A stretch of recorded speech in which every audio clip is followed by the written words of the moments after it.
আমার প্রিয়জনেরা, প্রভু যীশু খ্রিস্টর নামে সকলকে জানাই অভিনন্দন।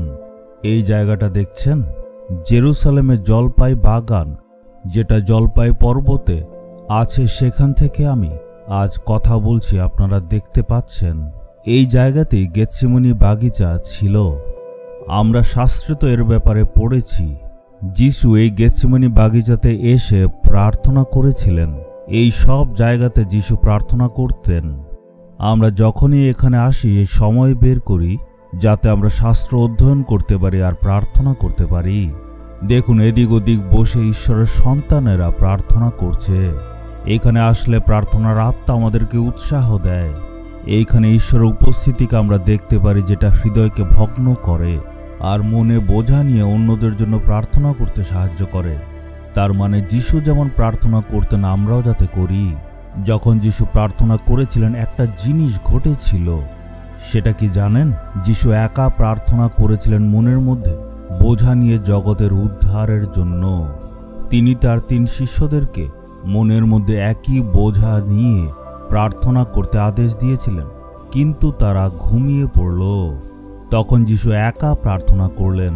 শাস্ত্রে কি লেখা? লূক 22 অধ্যায় 43 পদ। তখন স্বর্গের এক দূত তার কাছে আবির্ভূত হয়ে স্বর্গের এক দূত আসলো, তাকে শক্তি যোগালেন। আমরা দেখতে পাই সেই স্বর্গদূত যিশুকে প্রার্থনাতে শক্তি দিয়েছিল। একইভাবে আজকেও আমাদেরকে শক্তি দেওয়ার জন্য ঈশ্বর স্বর্গদূত পাঠান। আপনি কি আজ নিরাশায় আছেন? আপনার কি মনে হচ্ছে যে আপনি একদম একা? আপনি চিন্তা করবেন না, ঈশ্বরের অনেক স্বর্গদূত আছে। ঈশ্বরের প্রত্যেকজন সন্তানের জন্য উনি স্বর্গদূত রেখেছেন।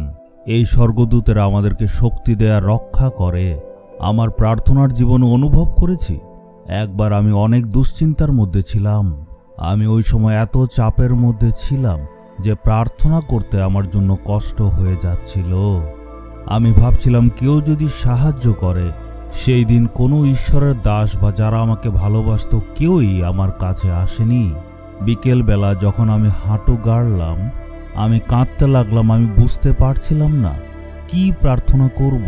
আমি প্রার্থনা করতে পারছিলাম না, শুধু আমার চোখের থেকে জল বইছিল। আর তখন আমি প্রভুর কাছে বললাম, হে প্রভু, আমি তো একদম একা হয়ে গেছি। আমার মনের বোঝাটা কেউ বোঝে না, কেউ আমার জন্য একটু প্রার্থনা করে না। তখন প্রভু আমায় বললেন, তুমি যে একা অনুভব করছো সেটা আমি জানি, আর আমি এও জানি যে তোমার মনে অনেক বোঝা রয়েছে। আমিও গেতসেমানির বাগিচাতে একা প্রার্থনা করেছিলাম। আমার সাথে প্রার্থনা করার জন্য 3 জনকে ডেকেছিলাম, কিন্তু তারা বোঝেনি। এই জন্য তোমার কষ্টটা আমি ভালোই বুঝতে পারছি। আমি একটা ছোট্ট বাচ্চার মতো। প্রভু আপনাকে শক্তি দেওয়ার জন্য পিতা ঈশ্বর একজন স্বর্গদূত পাঠিয়েছিলেন। স্বর্গদূত এসে আপনাকে শক্তি দিয়েছিল। আমি তো শুধু মানুষ, আমার জন্য কি একজন স্বর্গদূত আপনি পাঠাবেন না? আমি এইভাবে প্রার্থনা করেছি, এতটুকুই। আমার চোখ দিয়ে জল বইছিল। হঠাৎ আমার আত্মিক চোখ খুলে গেল। ঈশ্বরের দূত মহিমার সহিত আমার ডান দিকে দাঁড়িয়েছিল। ঈশ্বর আমাকে সেটা দেখতে সাহায্য করলেন। তিনি আমায় বললেন, আমি আমার স্বর্গদূতকে পাঠিয়েছি যাতে তোমাকে শক্তি দিতে পারে। তুমি আর এখন থেকে নিরাশ হবে না।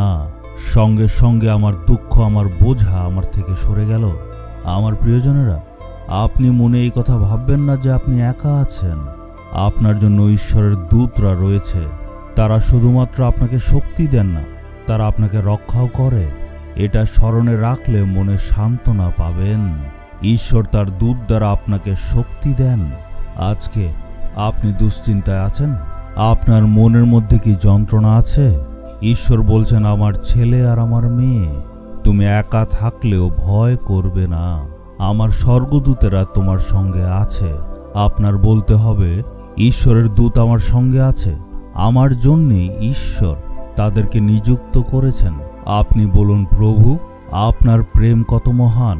আপনাকে প্রশংসা করে আপনার প্রেমের জন্য, কারণ আপনি স্বর্গদূতদের পাঠিয়েছেন আমাদের উৎসাহ, শক্তি ও সুরক্ষা দিতে। প্রার্থনা যিশুর নামে। Amen, amen.